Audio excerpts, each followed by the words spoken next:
எங்கே உங்களை கட்டிப்பிடிக்கக்கூடிய இஸ்லாமியர்களை மட்டும்தான் நீங்கள் பார்த்துக் கொண்டிருக்கிறீர்கள். 50% இஸ்லாமியர்கள். இவர்கள் கோர முகம். திராவிட முன்னேற்ற கழக அரசாங்கம் எப்பொழுதெல்லாம் ஆட்சிக்கு வருகிறதோ இவருடைய கோர முகம் வரும்.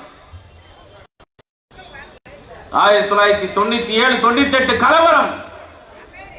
கோவையிலே காவல் போக்குவரத்து துறை ஆய்வாளர் செல்வராஜ் படுகொலை செய்யப்படுகிறார். அந்த படுகொலை செய்தவருக்கு திராவிட முன்னேற்ற கழகம் 2022ஆம் ஆண்டிலே கோவையிலே கார் வெடிகுண்டு என்று சொன்னார்களே, சிலிண்டர் வெடிச்சிச்சுன்னு சொன்னான். அன்றைக்கு வெடி விபத்து எந்த ஆண்டிலே நடந்தது? திராவிட முன்னேற்ற கழக அரசாங்கம். 87 பழனி பாபா லவ் ஜிகாத் என்றது போல ஜிகாத்தியல் அமைப்பை உருவாக்கினார். RSS காரனை கொலை செய்வது என்று பகிரங்கமாக அதற்கு ஆதரவு கொடுத்தது திராவிட முன்னேற்ற கழகம். என்ன நடக்கிறதே என்று தெரியாமல் நீங்கள் வாழ்ந்து கொண்டிருக்கிறீர்கள். ஓட்டுக்கு காசு வாங்கி போட போட உங்களுடைய அருமை, இந்த தேசத்தினுடைய அருமை உங்களுக்கு எப்ப தெரியும்னா, உங்களை சுத்தி நின்று அடிப்பான், உன் கோயிலை இடிப்பான். அப்ப நீங்க நின்று கண்ணீர் விடுறப்பதான் தமிழ் திரு அர்ஜுன் சம்பத் ரோடா மீட்டிங் போட்டு பேசினாரே நமக்கு. நீங்க நினைச்சுக்கிட்டு இருக்கீங்க நம்மள சேஃபா வாழ்ந்து கொடுக்க நினைக்கிறீங்களா? நம்ம அண்டை மாநில பங்களாதேஷ்ல மெஜாரிட்டியா இஸ்லாமியர்கள் இருக்காங்க. அங்க மைனாரிட்டி யாரு தெரியுமா? இந்துக்கள். அங்க ஒரு போராட்டம் ஆரம்பிக்கப்படுகிறது, மாணவர்களுக்கான இடஒதுக்கீட்டு போராட்டம். அந்த போராட்டம் அப்படி ஆரம்பித்த போராட்டம் ஆட்சி கலைப்பு ஏற்பட்டு இன்னைக்கு ஒரு இடைக்கால அரசாங்கம் நடந்துகிட்டு இருக்கு. இடித்து தரைமட்டமாக்கப்படுகிறது. மாணவர்கள் இடைஒதுக்கு போராட்டத்துக்கு இந்து கோயிலுக்கும் என்ன சம்பந்தம்? அங்க இந்து பெண்கள், பக்கத்து வீட்டு பெண்கள்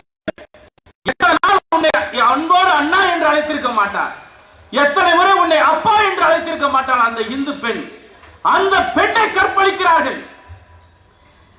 6 மாத நிறமாத கர்ப்பிணியை கற்பழித்து 6 பேர் கற்பழித்து மதுபான பாட்டிலே பிறப்புறுப்பிலே தள்ளி உடைக்கின்றார்கள் பங்களாதேஷ்ல. தெரியுமா உங்களுக்கு? பக்கத்து மாநிலம், இந்தியாவில் இருந்து பிரிந்து போன ஒரு நாடு பங்களாதேஷ். ஒருவன் ஜெய் ஸ்ரீராம் என்று சொன்னதற்காக ஒருவனை நிர்வாணமாக உட்கார வைத்து இந்த கொடூர இஸ்லாமிய பேராங்கிய அடிப்படைவாதிகளுடைய செயல் நீங்க அனுபவிச்சதில்லை. அதனால நீங்க 500 ரூபாய் வாங்கிட்டு ஓட்ட போடுறீங்க. இவனுக்கு ஓட்டு போட திராவிட முன்னேற்ற கழகத்துக்கு நீங்க ஓட்டு போட்டீங்கன்னா நீ வீட்டில் இருக்க முடியாது, உன் பொண்டு பிள்ளையோட வாழ முடியாது என்பதை தெரிஞ்சுக்கங்க. எத்தனை நாள் அந்யுன்யமா பழகிருப்பான். இன்னைக்கு இவனுடைய கோரமுகம் தமிழ்நாட்டிலே தாண்டவம் வர ஆரம்பித்திருக்கிறது. இந்த அமீர் ஒருத்தர் பாருங்க, அமீர், அவன் சொல்றான் இளையராஜாவை ஓ மதத்தில் இருக்கிறத எவ்வளவு பேசியிருக்கான். இஸ்லாமிய மதத்தில் இருக்கக்கூடிய தாய்மார்கள் பள்ளிவாசலுக்குள்ள நுழைய முடியாது என்று அவன் பேசியிருக்கானா? சமூக நீதி அரபி நாடுகளிலே வெளிநாடுகளிலே பெண்களை அடி போல செயினை கட்டி வியாபாரம் செய்வதை பேசியிருப்பானா அமீர்? நம்ம மதத்தில் நடக்கக்கூடிய விஷயத்தில் அவன் மூக்கை நுழைக்கிறான் என்று சொன்னார். இதுதான் இவர்களுடைய சமூக நீதி. மட்டும்தான் மூட நம்பிக்கை, இந்து மதத்தில் மட்டும்தான் இந்த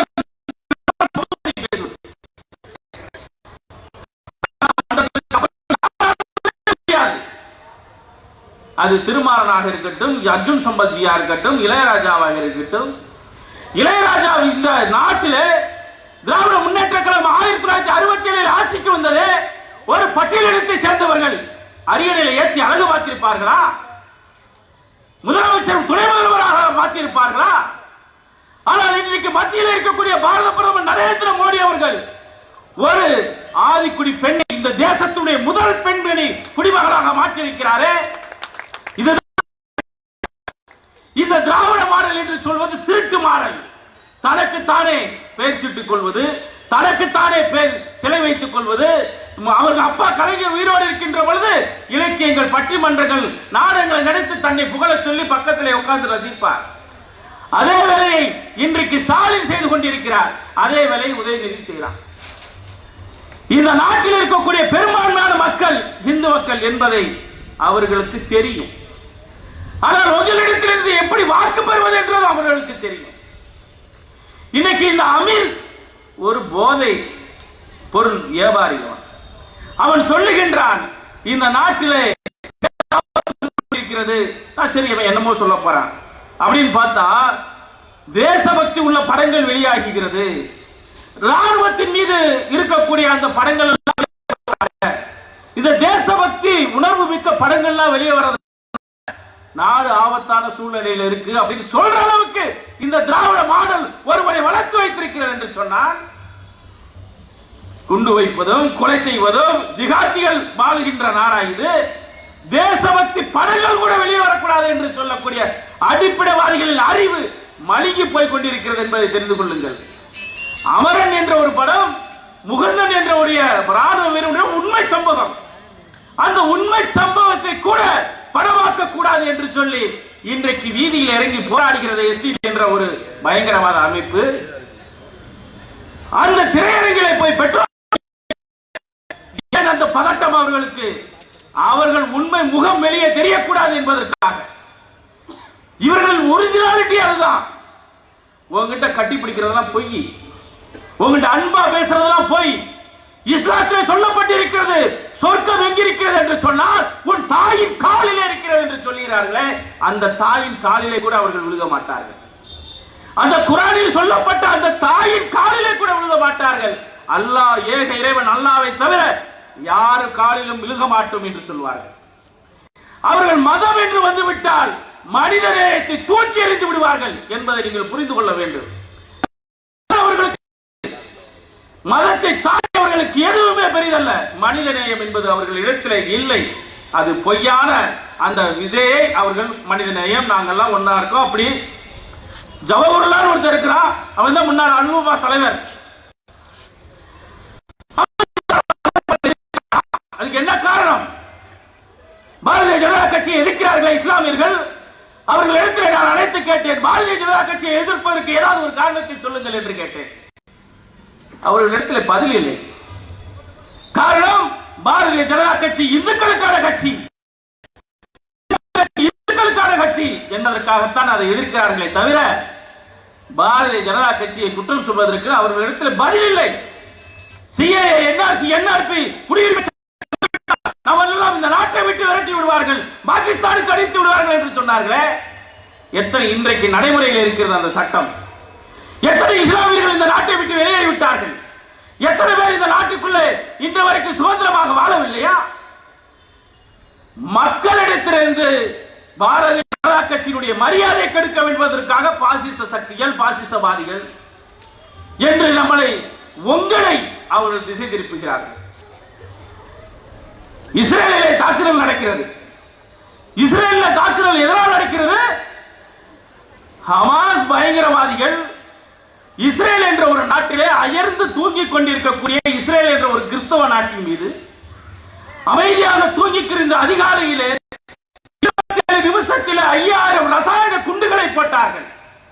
குழந்தைகள் உருகி உயிர் நீத்தார்கள், கருகினார்கள். அதற்கு எதிராக இஸ்ரேல் பாலஸ்தீனத்திற்கு மீது, சிரியா மீது தாக்குதல் நடத்தியது.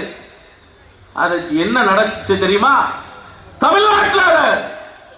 தமிழ்நாடு இந்திய தூதரகத்தை, இஸ்ரேல் தூதரகத்தை முற்றுகையிடுறான்.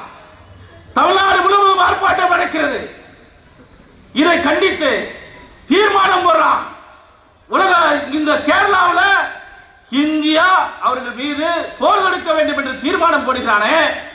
பங்களாதேஷிலே இந்துக்கள் தினந்தோறும் சித்திரவதைப்பட்டு கொலை செய்யப்படுகிறார்கள்.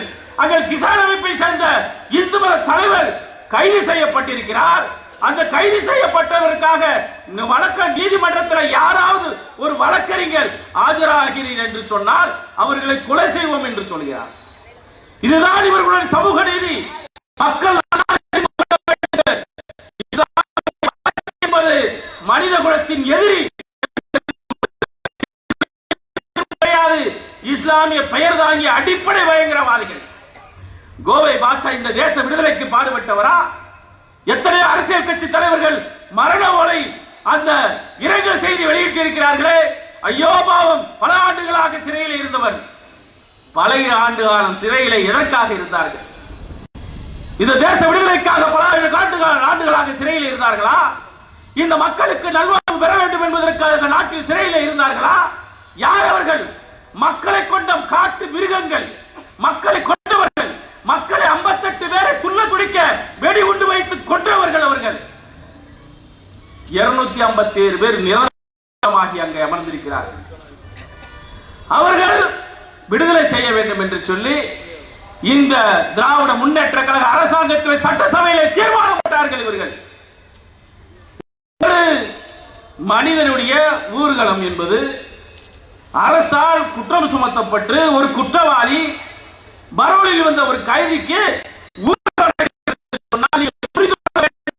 நீ நானும் போக முடியாது. நீ நானும் ஒரு ஏரியாக்குள்ள போலீஸ் போக முடியாது. 5000 போலீஸ். ஆனா 5000 போலீஸ் எல்லாம் பார்த்து பயப்படல. இந்த தேச விரோத சக்திகள் பூரா ஒன்று சேர்ந்தார்கள் என்று சொன்னால் இந்த நாடு நாசமாக போய்விடும் என்று எல்லோருக்கும் தெரியும். இந்த காவல்துறை கைகட்டி வைக்கிறது. 5000க்கு மேற்பட்டவர்கள் கோவை பாட்சாவை இறுதிச் சடங்கிலே கலந்திருக்கிறார்கள் என்று சொன்னால் இந்த மத்திய அரசாங்கம், இந்த உள்துறை அமைச்சகம் என்ன செய்து கொண்டிருக்கிறது என்பதை நாம் பார்க்க வேண்டும். இன்னும் 356 பயன்படுத்தி இந்த திராவிட முன்னேற்ற கழக அரசாங்கத்தை கலைத்திருக்க வேண்டும், கலைத்திருக்க வேண்டும். அப்பதான் குண்டு வைப்பதற்கு பயப்படுவான். அப்பதான் இந்த குண்டு வைக்கிறவன இந்த அரசாங்கம் கட்டுப்படுத்தும், இல்லைன்னா கட்டுப்படுத்தாது. தொடர்ந்து மக்கள் மீது தாக்குதல். ஒரு பெண் அசால்ட்டா பாடுறான், ஒரு அவ பேரை சொல்ல எனக்கு விருப்பம் இல்லை, ஐயாமிசாரி ஐயப்பன் ஏதோ பாடுறான். அதற்கு சட்டமன்றத்தில் விடுதலை சிறுத்தை கட்சிகள் எதிர்த்து அவளை கைது செய்யக்கூடாது என்று தீர்மானம் போடுகிறார்கள். இந்தியில விரோதிகள் இந்த நாடு முழுவதும் பரவி இருக்கிறார்கள் என்பதுதான் உண்மை. இருக்கக்கூடிய ஒரே கட்சி பாரதிய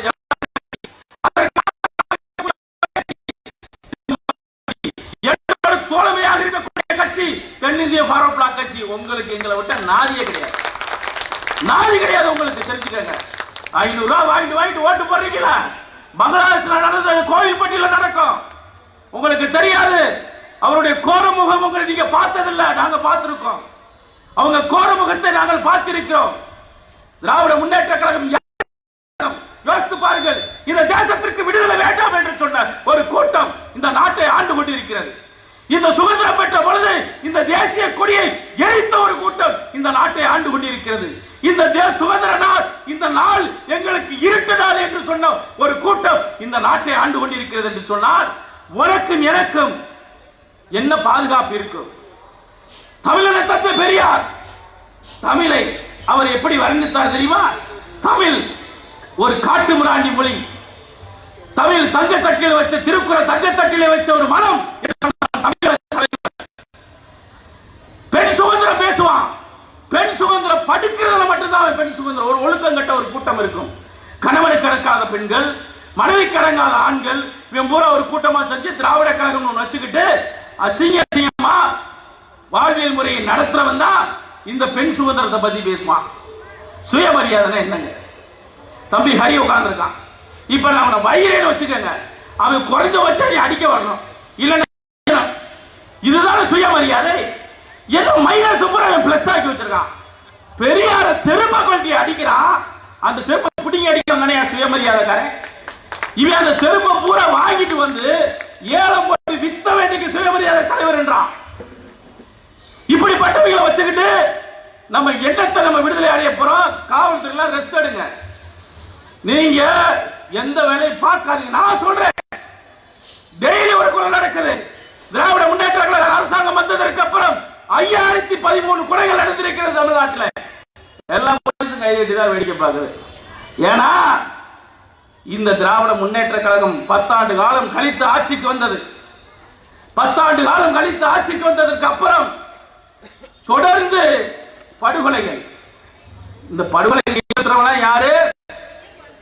இவருடைய கூட்டணி கட்சிகள், திராவிட முன்னேற்ற கழகத்தினுடைய சகாக்கள், கட்ட பஞ்சாயத்துகள், காவல்துறையினுடைய அமைச்சர் திரு ஸ்டாலின் அவர்கள் போட்ட முதல் உத்தரவு. அவர் சொன்ன எந்த உத்தரவும் போடல. மது விலக்கு கொண்டு வரேன்னு சொன்னார்ல, இப்ப சூப்பரா மது விலக்கு கொண்டு விட்டாரு. எப்படி?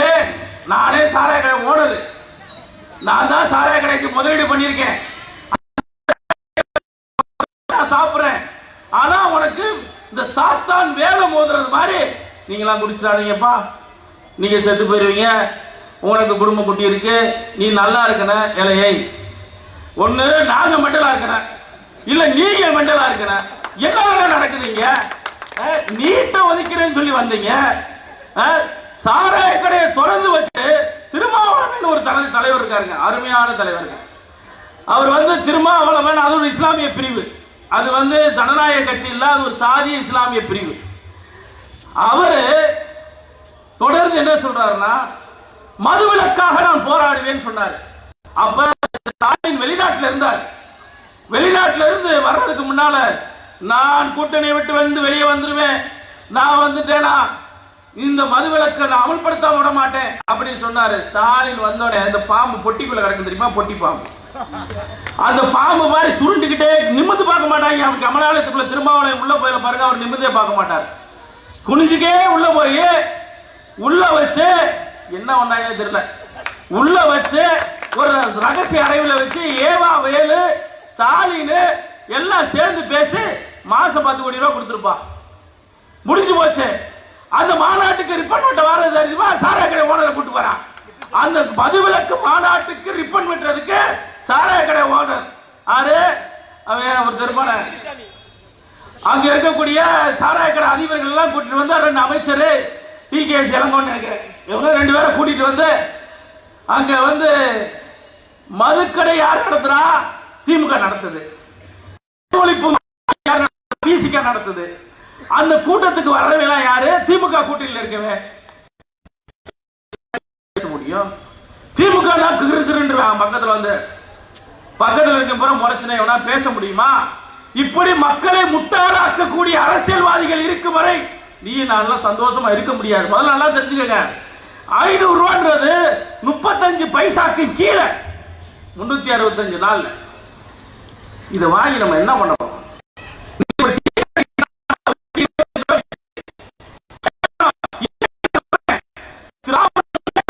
நீங்கள் ஆதரித்தீர்கள் என்று சொன்னால் இந்த மாதிரி வீதியில கூட உட்கார முடியாது. இன்னைக்கு என்ன தெரியுமா, எந்த இந்து அமைப்புகளும் தமிழ்நாட்டிலே கூட்டம் போட முடியல தெரியுமா உங்களுக்கு? எந்த இந்து அமைப்புகளாக இருக்கட்டும், பங்களாதேஷிலே இன்னைக்கு இவனுங்க அங்க காஜாவில் போராட்டம் நடந்துச்சு, இஸ்ரேல் தாக்குதல் நடந்துச்சுன்னு சொல்லி இந்தியா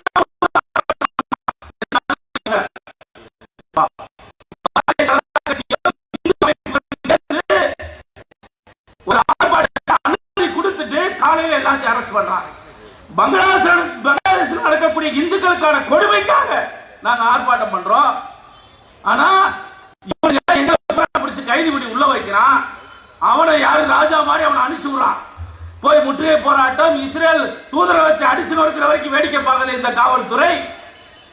காவல்துறை நல்லா தெரிஞ்சுக்கங்க, செல்வராஜ் போக்குவரத்து துறை காவல் ஆய்வாளர் செல்வராஜ் கொலை செய்யப்பட்ட பொழுது குரல் கொடுத்த ஒரே கட்சி இந்து மக்கள் கட்சி, தென்னிந்திய ஃபார்வர்ட் பிளாக் கட்சி.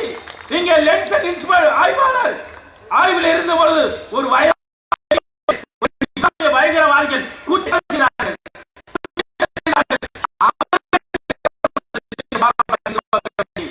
உங்களுக்கு இந்துக்களுக்கு நாங்க தான், எங்களை விட்டா உங்களுக்கு ஆள் இல்லை. முதல்ல நல்லா தெரிஞ்சுக்கங்க, தொடர்ந்து இந்து மத தாக்குதலில் ஈடுபடக்கூடிய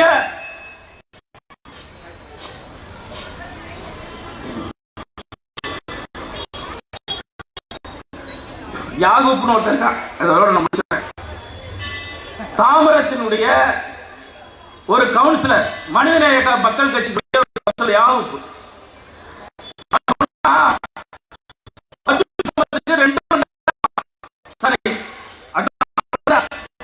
இந்து மத தலைவர்களுக்கும் ஹெச்ராஜாவுக்கு 2 மணி நேரம் போலீஸை விலக்கிக்கங்க, 2 மணி நேரம் விலக்கிக்கங்க,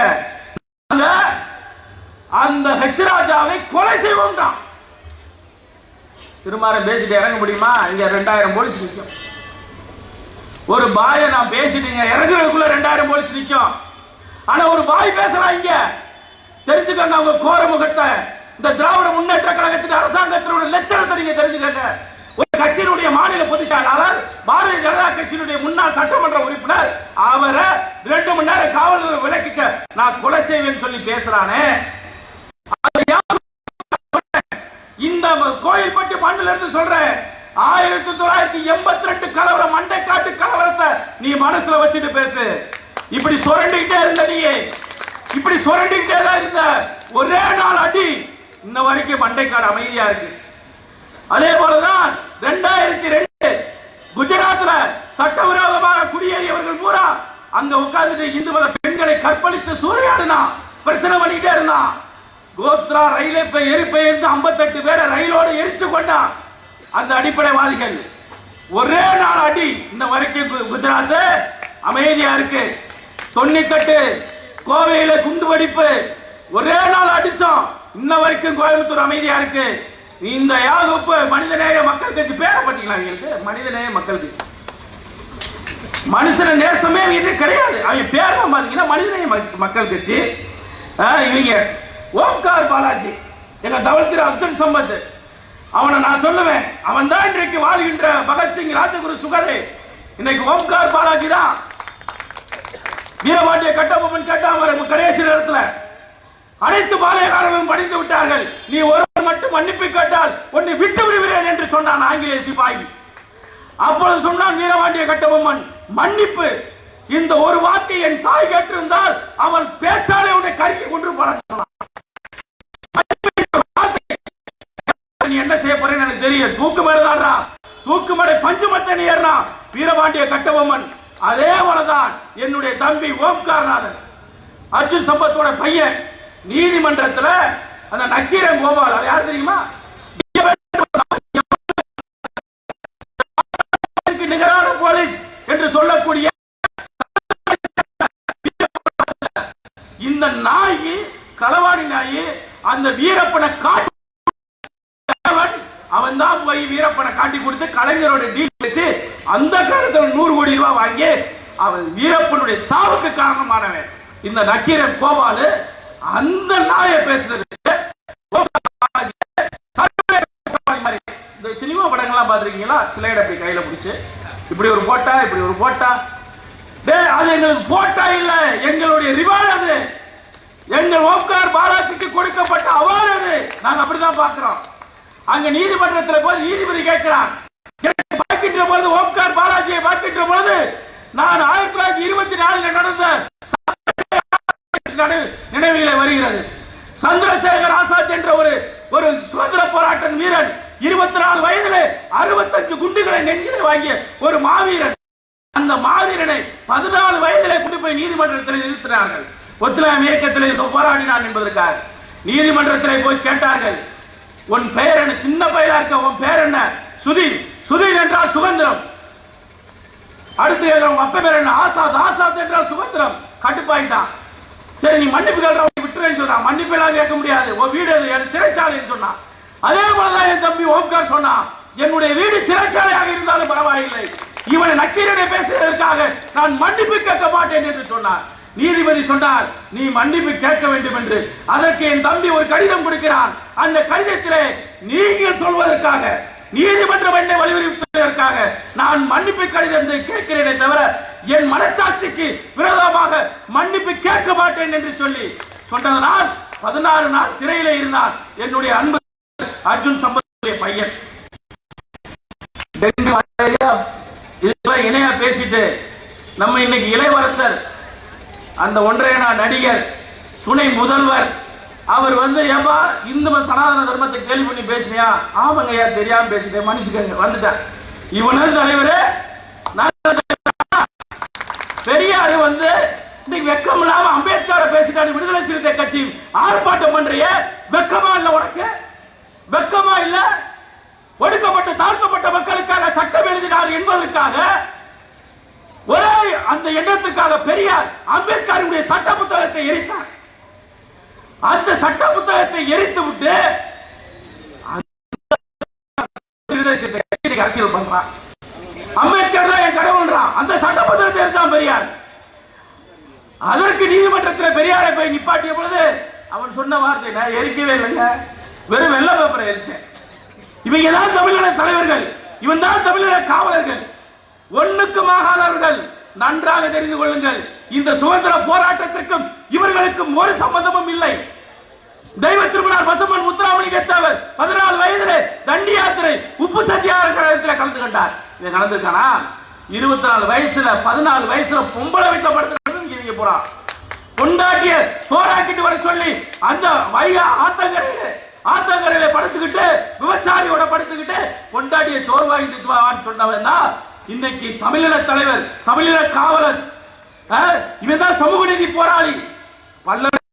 கொண்டாட்டியெல்லாம் மேல் சட்டை அணிந்தால் இந்த நாட்டில் குடிவர ஏறாம என்னடா செய்யும் கேட்டார் அந்த ராமசாமி, அந்த உரிக்க ஒண்ணுமில்லாத ராமசாமி இன்னைக்கு மணியமைக்கு சடை வைக்கம் போராட்டம், ஒரு முட்டு சந்து போராட்டம். அந்த முட்டு சந்து போராட்டத்திற்கு இங்க இருந்து நம்ம அவரை நான் என்ன சொல்றதுன்னே தெரியல. அவர் வையவே மனசு வர மாட்டேங்குது. நம்ம முதலமைச்சர் இருக்காரு பாருங்க, அவர் நிலைமை ரொம்ப மோசம். அவரா நான் முதல்ல நான் நைட்ல படுத்தா எனக்கு தூக்கம் வர மாட்டேது. விடிஞ்சவங்க ஏதாவது பண்ணிடுவாங்கன்னு பயமா இருக்கு. மக்கள் நம்மளை போட்டு கொண்டுருவானு பயமா இருக்கு. அது இந்த ஆண்மை உள்ள முதலமைச்சர், 8.5 கோடி முதலமைச்சர் பேசாத இந்த நாட்டை கட்டுக்குள் வைத்துக் கொள்ளாத முதலமைச்சர் மகேண்டி இந்த நாட்டை